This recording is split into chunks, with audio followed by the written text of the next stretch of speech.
बड़ी खबर आपको बता देते हैं। अजीत पवार की सरकार में एंट्री के बाद शिंदे गुट में बेचैनी भी बढ़ गई है। शिंदे गुट के नेता ये बात कबूल कर रहे हैं कि अजीत पवार गुट के आने के बाद शिंदे गुट और बीजेपी दोनों पार्टियों के विधायकों में नाराजगी है। हालांकि शिरसाट ने कहा है कि सीएम और डिप्टी सीएम दोनों ने उन्हें भरोसा दिया कि सभी के साथ न्याय होगा।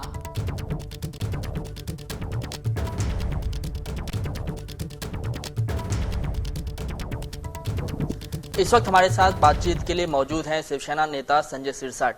सर, एबीपी न्यूज़ में बहुत बहुत स्वागत है आपका। आप लोगों के पास सर बहुमत का आंकड़ा पहले से ही था।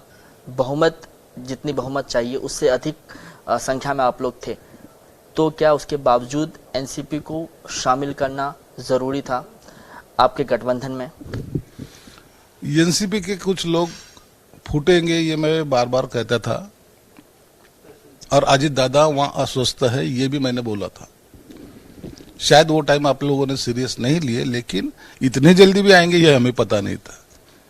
आज वो सभी लोग आप देखेंगे कि उसमें बहुत सारे बड़े लोग हैं, प्रफुल्ल पटेल है, भुजबल जी है, अजीत दादा है, और बहुत सारे बड़े बड़े नेता हैं। ये लोगों ने एक तय कर लिया है, क्योंकि वहां जो स्कोप उनको होना चाहिए था वो स्कोप नहीं मिल रहा था। शायद इसी वजह से वो हमारे साथ आए हैं। हमारा बहुमत था, सब था, हमें आज किसी की जरूरत भी नहीं थी। आज हमारे ही लोगों को क्या देना है, क्या करना है, कैसे कौन से जगह पे बिठाना है, इसमें ये असमंजस जो भावना है वो हमारे में है। लेकिन तो भी हमने ये बड़े दिल से ये एक्सेप्ट किया है कि वो आने से अगर कुछ मजबूती सरकार को आती है तो लेना चाहिए। बेशक आप ये कह रहे हैं कि हमने बड़ा दिल दिखाते हुए, सभी का सम्मान करते हुए उन्हें अपने पार्टी में शामिल किया है, लेकिन क्या अजीत पवार के बीजेपी में शामिल होने से, शिवसेना में शामिल होने से आप लोगों के साथ आप ये मान के चल रहे हैं कि अन्याय होगा? नहीं, अन्याय नहीं होगा। जब तक हमारे सीएम साहब खंभीर है, मजबूती से वो जो खड़े हैं, तो इसलिए हमारे पे अन्याय होने की कोई संभावना ही नहीं है। क्यों करेंगे अन्याय? और एक बात आप भी सोच लो कि हमने उनको बुलाया नहीं है, हमने हमारे सत्ता में वो शामिल हुए, यानी हमारी आइडियोलॉजी जो है उन्हें एक्सेप्ट की है। टर्म कंडीशन नहीं है, आइडियोलॉजी एक्सेप्ट करना बड़ी बात होती है। मिनिमम कॉमन प्रोग्राम पहले कहीं डिसाइड होता था, आज हमारी जो भूमिका है, हिंदुत्व की जो भूमिका है वो बरकरार है, और जो जिसको एक्सेप्ट है वो सब आए हैं, तो उनका स्वागत भी करते हैं हम। बेशक आप कह रहे हैं कि आइडियोलॉजी जो है वो स्वीकार किया है, उन्होंने हिंदुत्व की आइडियोलॉजी स्वीकार किया है, लेकिन क्या उनके आने से आप लोग पे जो है वो एक खतरे की घंटी आप लोगों को नजर आ रही है? नहीं, खतरे की घंटी वगैरह कुछ नहीं है। देखिए, हमने जब उठाव किया था, हमने ये कभी सोचा नहीं था कि हमारी आमदारकी रहेगी या जाएगी। अरे बाला साहब ने हमको लड़ने के लिए सिखाया है, हम लड़ते हैं, हमको कोई चिंता नहीं करते। हम जब उठाव किए थे सोचा था क्या? अभी भी केस चल रहा है, हम नहीं सोचते उसके बारे में। इसलिए खतरे की घंटी हमारे पे कहीं नहीं मंडराएंगी, और हम उतने मजबूत भी है। अजीत पवार के आने से नाराजगी है कि नहीं?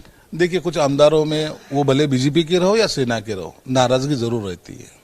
उनको लगता है कि भाई अब ये जो आए तो सत्ते में हिस्सेदारी उनको मिली है, तो कहीं ना कहीं अपने को थोड़ा सा साइड ट्रैक किया गया, ये वो भी मानते। लेकिन सीएम ने और डीसीएम ने बोला है कि ऐसा कुछ होगा नहीं, आपको सबको न्याय दिया जाएगा। न्याय की बात सीएम डीसीएम लगातार कर रहे हैं, लेकिन सर एक सीमित जो है वो संख्या होती है मंत्रिमंडल में। लगातार आप भी इंतजार कर रहे थे, एक्सपांशन होगा कहा जा रहा है, आप भी उस उम्मीद में बैठे थे कि अगर एक्सपांशन होता है तो आपको भी मौका दिया जाएगा, लेकिन यहाँ पे तो अब स्थिति ऐसी हो गई है कि एक अनार 100 बीमार वाली स्थिति हो गई है, तो कितने लोगों को अनार बांटा जाएगा? देखिए, यहाँ बहुत सारे, ये राजनीति में ना एक पूरी पोटरी रहती है, पूरा गट्ठा, उसके अंदर से किसको चॉकलेट मिलेगा, किसको कुछ मिलेगा, हर एक को लेकिन मिलेगा जरूर। बहुत सारे रास्ते रहते हैं, ऐसा नहीं होता कि एक रास्ता बंद होने से दूसरा रास्ता खुलता नहीं, सभी रास्ते खुले हैं। इसलिए नाराजगी में ये बात सही है कि कुछ लोगों को जो अभी 9 कैबिनेट उनको दिए गए, तो जायज है कि वो 9 कैबिनेट में के कुछ कैबिनेट तो सेना बीजेपी पे जाएंगे ना, तो वो कम तो जरूर हुए, और उसका थोड़ा सा नाराजगी उसी वजह से है कि भाई अपने को जो और अपने पार्टी में जो मिलने वाला था, जो भले बीजेपी में हो या सेना में हो, अब वो कम हो गए। इसकी नाराजगी जरूर है, लेकिन वो नाराजगी मिटाने का काम सीएम डीसीएम करेंगे, ये वो मैं बार बार कह रहा हूँ।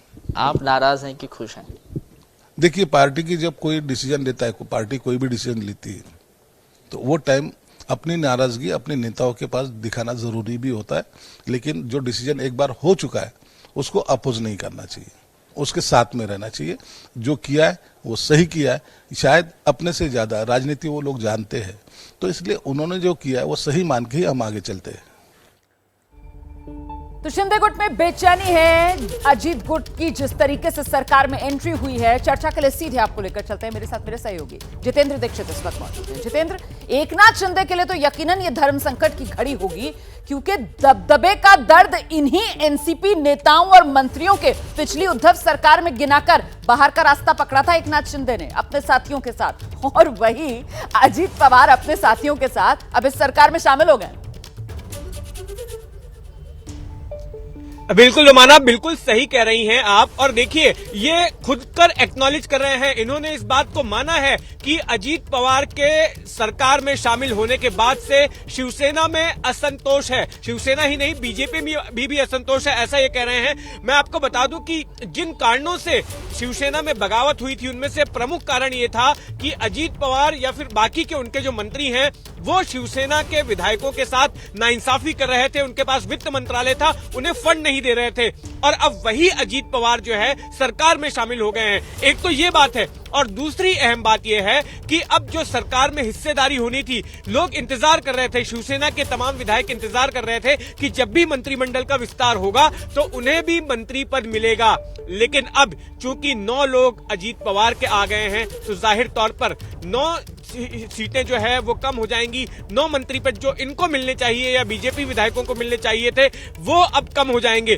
तो इस बात की भी नाराजगी है। और तीसरा इस बात की भी नाराजगी है कि जब अजीत पवार को इस तरह से लिया जा रहा था, तो उसके पहले इन लोगों को कॉन्फिडेंस में लेना चाहिए था, इनसे पहले बातचीत की जानी चाहिए थी। लेकिन तमाम शिवसेना के विधायक यही कह रहे हैं कि हमें कोई जानकारी नहीं दी गई। तो मैं आपको बता दूं कि इन तमाम नाराजगी जो है उसकी वजह कई है, और ऐसे में ये 3 पहियों वाली सरकार महाराष्ट्र में चलेगी कैसे, इस पर भी अब प्रश्न चिन्ह है।